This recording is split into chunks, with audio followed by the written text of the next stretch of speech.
Gwen, nous allons donc répondre à cette fameuse question que beaucoup se posent et on voit que la musique joue un rôle. Toi, Frank, tu disais, ça a amené la présence de Dieu, mais en fonction de ce qu'on écoute, ça peut amener une autre présence.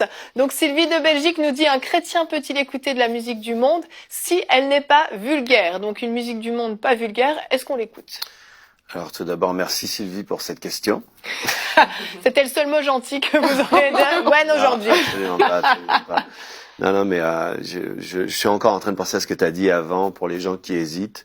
Et honnêtement, moi, j'ai été dans leur cas et j'ai hésité et j'ai failli mourir, en fait. Donc, littéralement mourir. Vraiment mourir pour de vrai. Ouais.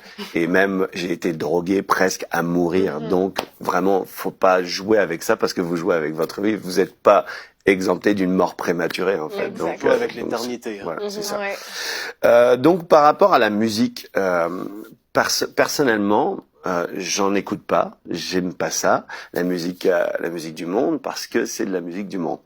Déjà. Voilà. Mais non, mais après, ce que dit la parole, elle nous dit que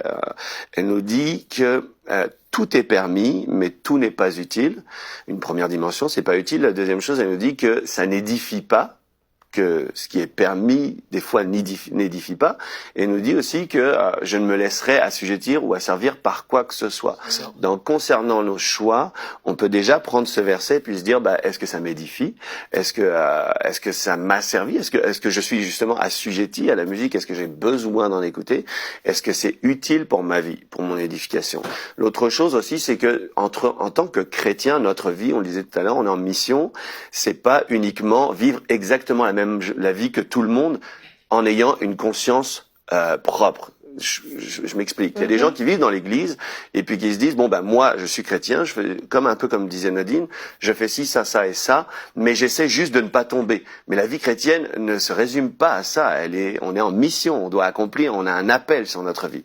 L'autre chose, c'est que je dis souvent que mes oreilles sont une porte d'entrée vers mon âme, donc j'y laisserai pas entrer quoi que ce soit d'impur.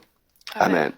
La Bible nous dit aussi dans Exode 23-24, tu n'imiteras point ces peuples dans leur conduite. Donc on rejoint le verset qu'on disait tout à l'heure concernant le siècle présent. Aussi, la foi vient de ce qu'on entend.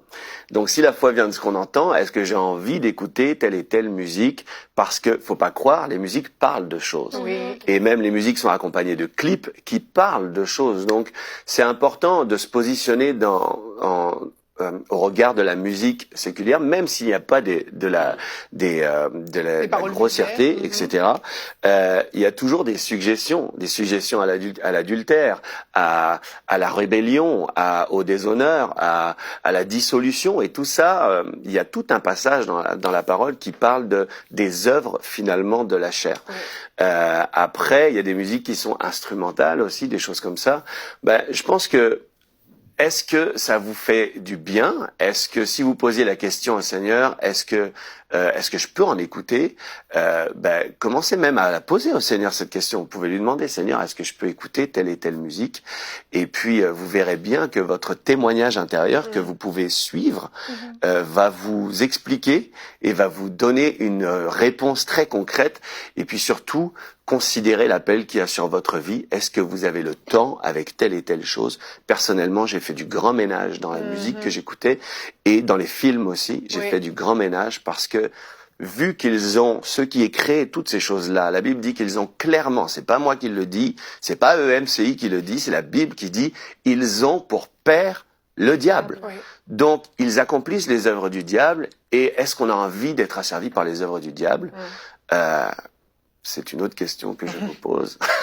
Très bonne réponse, Frank Gwen. À chaque fois. Pourquoi? C'est terrible. C'est incroyable de se tromper de nom à chaque fois.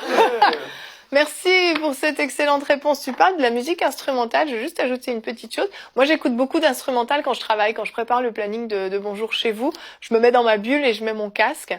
Et en fait, de temps en temps, les playlists sur YouTube s'enchaînent. Et puis, tout à coup, je tombe sur une musique instrumentale qui n'est pas de l'adoration, de la louange. je sens l'atmosphère instantanément changer. Ça change tout, en fait.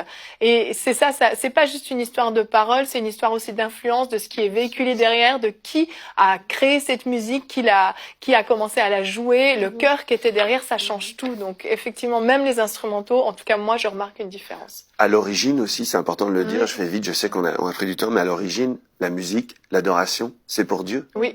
C'est quelque chose de sacré, en fait. Amen. Donc, voilà. Voilà, tout est dit. Merci beaucoup.